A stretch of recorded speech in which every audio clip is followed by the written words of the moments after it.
Ramata Amadou Saydou Mody Sampol de bisimilla. Bismillahi rahmani rahim. Miɗo salmina mon, miɗo waɗana mon ɗo yimre wiiten teskuya ko gandal manduɗum a mantoto mbaaji a fatita a teskoto inde a yejjitta alkule pular limtu mum mbaaji e sifu mum teskuɗum ko Allah hono mun ala baako ballal Allah bawɗo mo ronkani baako ɓamtare heɓata sendentare cako cakatakale cellal dole pamɗani dako darde e dada taw en gaman ɗa ko ɗemgal woni ɗaɗi leñol ngol wota ko ngal wodani ko endam endu yumma ko yurmede fa ko feere fandari faggudu ɓamtare ga ko gandal gesa ko sirani ndemno banimsani ko haare ayare basal moƴƴani iko inde ko ngal inni kala majjani jaka jamde jamiroji gena toɗo mo lesɗani ko kawral woni doole ceera ko naftani la lelnel la sodata ɓamtare ko leelani mama hoɗene gotaw taƴen ɓogga maccugal ko poofen endu ndima wona nangudiran ha tiiɗe tawen ceerta ñañarugal men yo gembuganne sofani ngari e mbadi e masani e mbasani ko lomta gena adengal jasani parnoɗen ko goni sen puuyani ra riwi majje reti addi kende ko leelani sa sali pine gandigal men saynede ta riddade ɓe taniraɓe golluɓe ko famɗani ummo daro lomto ɓe taniraɓe golluɓe ko famɗani wa janggo windu pular sa ɗaya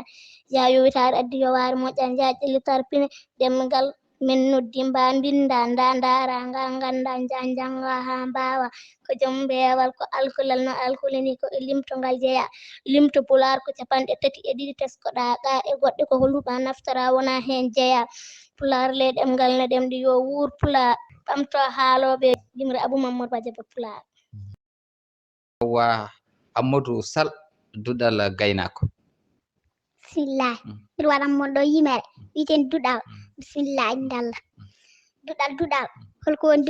duɗal ko Allah wali al kulal e al muɗɗa ɓow gandal e dawi tongo konngol e bindol darol walla tindol walla ngandi fin samme ɗemgal kuɗol doge ɗerewol ngam yidde yiɓɓinde jimol walla ko fate e ɓamtare leñol duɗal ko fitirla gandal yeyno bolol holluma laawol hammayande gawol bongol almudu moƴƴo duɗal ko joom muñal nede e pellital ñiiɗɗo duɗal mo yaɓɓani kuule maggal deftorol bindan mo hessirta namdugol mi andami hessi namdal inaɗa paamgol winde reftata ko jangono naftorta mo teskota ko famnota majjere mum ittata ngam jango so ɓeyta fandar mum yettota daw ɗum fokkitta fayto yettora arande woppa jam bonna janngol jangi noon tan balloro kono hunde heɓata yimere Abou Mamadou Badiaba Pular.